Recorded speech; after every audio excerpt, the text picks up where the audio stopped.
यीशु मसीह के नाम में आप सबको जय मसीह। क्या है, हम निकालेंगे दूसरा इतिहास की किताब 17 अध्याय उसका 3 से लेकर हम पढ़ेंगे। यहाँ इस प्रकार से लिखा है, यहोवा यहोशापात के संग रहा, क्योंकि उसने अपने मूल पुरुष दाऊद की प्राचीन चाल का अनुसरण किया और बाल देवताओं की खोज में न लगा, वरन वह अपने पिता के परमेश्वर की खोज में लगा रहता था और उसी की आज्ञाओं पर चलता था और इस्राएल के से काम नहीं करता था। इस कारण यहोवा ने राज्य को उसके हाथ में दृढ़ किया और सारे यहूदी उसके पास भेंट लाया करते थे और उसके पास बहुत धन हो गया और उसका वैभव बढ़ गया। हम यहाँ पे देखते हैं परमेश्वर का जो दास था यहोशापात कह सकते हैं, वह अपने परमेश्वर की जो है खोज में लगा रहा। वह जो है अपने जीवन को जो है परमेश्वर के हाथों में समर्पित किया था, जिसके कारण परमेश्वर उसके संग रहा और उसको आशीषित भी किया। तो कहने का मतलब, यदि आज हम भी जो है परमेश्वर के पीछे चलेंगे तो परमेश्वर हमारे जीवन को क्या है आशीषित करेगा। हम इसराइलियों के विषय में देखते हैं कि वे जो है परमेश्वर के विरुद्ध चलते थे और जो है परमेश्वर उनसे दुखी था और जो है हम देखते हैं कि वे कई बार जो है परमेश्वर उनके जीवन में जो है आश्चर्य कर्म किया, लेकिन वे जो है उसको भूल जाते और पराये देवताओं के पीछे वे जो है जाया करते थे। लेकिन जो यहोशापात था, जो यहूदा का राजा था कह सकते हैं, तो हम देखते हैं कि वह जो है परमेश्वर की खोज में रहा, जिसके कारण परमेश्वर ने उसके राज्य को उसके हाथों में दृढ़ किया था। तो कहने का मतलब ये कि आज यदि हम जो है परमेश्वर के मार्ग में चलते हैं, उसके पीछे चलते हैं, तो परमेश्वर हमारे जीवन में जो है आशीषों को देगा और जो कुछ हम काम करेंगे उसमें जो है एक दृढ़ता को देगा, एक स्थिरता को देगा। हम देखते हैं कई बार लोगों के जीवन में कि किस प्रकार से वे कुछ काम को शुरू तो करते हैं, लेकिन वो उसका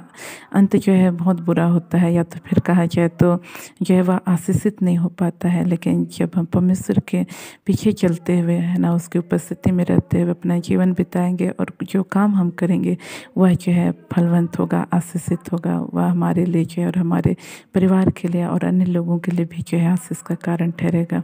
इसलिए आज हमको चाहिए कि हम जो है प्रभु में जो है आगे बढ़ते जाए, प्रभु की उपस्थिति में बने रहें और उसके पीछे निरंतर जो है चलते रहें। तीन वचनों के द्वारा परमेश्वर हम सबको आशीषित करें। आप अपनी आंखों को बंद करेंगे, छोटा सा प्रार्थना करेंगे। Praise the lord. प्रभु जी, आपके नाम की स्तुति, आपके नाम की प्रशंसा करते हैं। प्रभु, आपने अपने वचनों के द्वारा बोला, बातचीत किया, उसका धन्यवाद करते हैं। विशेषकर प्रभु जी मैं प्रार्थना करते हूँ प्रभु जी इस भाई के लिए जिनका नाम प्रभु जी अविनाश से पिता परमेश्वर, और इन्होंने प्रभु जी हाँ प्रभु कुछ बिजनेस को शुरू किया है प्रभु, लेकिन अब उसमें प्रभु जी वे घाटा को देख रहे हैं पिता परमेश्वर। हाँ प्रभु जी, इन्होंने जिस प्रकार से पहले आपको अपना जीवन समर्पित करके चल रहे थे, अब वैसा इनका जीवन नहीं रहा है। इनका प्रार्थना का जीवन, वचन पढ़ने का जीवन काफ़ी कम हो चुका है।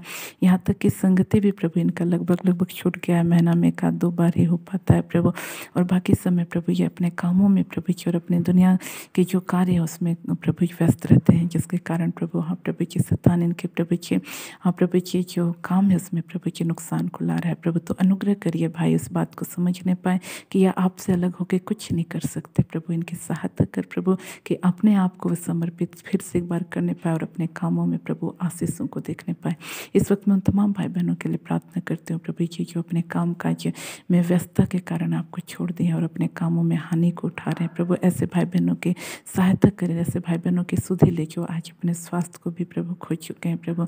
हाँ प्रभु जी, तो अनुग्रह कर प्रभु जी फिर से प्रभु पहले के समान आपको समर्पित होकर के प्रभु जी हालेलुया पिता अपने जीवन जीने पाए और प्रभु जी अपने जीवन में एक आशीषित जीवन को देख सके। ऐसा अनुग्रह कर विशेषकर मैं प्रार्थना करती हूँ प्रभु जी इस भाई के लिए जिसका प्रभु जी हाँ प्रभु जी दाहिने गाल में पिता परमेश्वर कुछ प्रभु जी पिछले समय में कुछ फोड़ा सा हुआ था प्रभु जी और उसमें घाव हो गया था पिता परमेश्वर। ये प्रभु जी पूरी रीति से सूख नहीं रहा है प्रभु जी, सूखा तो है लेकिन आधा अधूरा प्रभु, अभी भी उसमें कुछ नमी पाई जाती है और वो घाव अभी भी प्रभु बरकरार है, भर नहीं पाया पूरी रीति से। अनुग्रह कर इस विक्तरी चंगा करने वाले हाथ को बढ़ा यीशु के नाम से प्रभु, ये घाव पूरी रीति से यीशु के नाम से सूख जाए। यीशु के नाम से प्रभु हर एक कीटाणु जो उसको सूखने से प्रभु रोक रहे हैं प्रभु, यीशु के नाम से नष्ट होने पाए और यीशु के नाम से पूरी रीति से इनका घाव प्रभु जी स्वस्थ हो जाए प्रभु, सूख जाए। ऐसा अनुग्रह कर सारी आदर सारी मैं आपको देते हैं। आपने प्रार्थना सुना उसको धन्यवाद। साथ में प्रार्थनाओं को यीशु के नाम मांगते हैं। आप सबको जय मसीह की।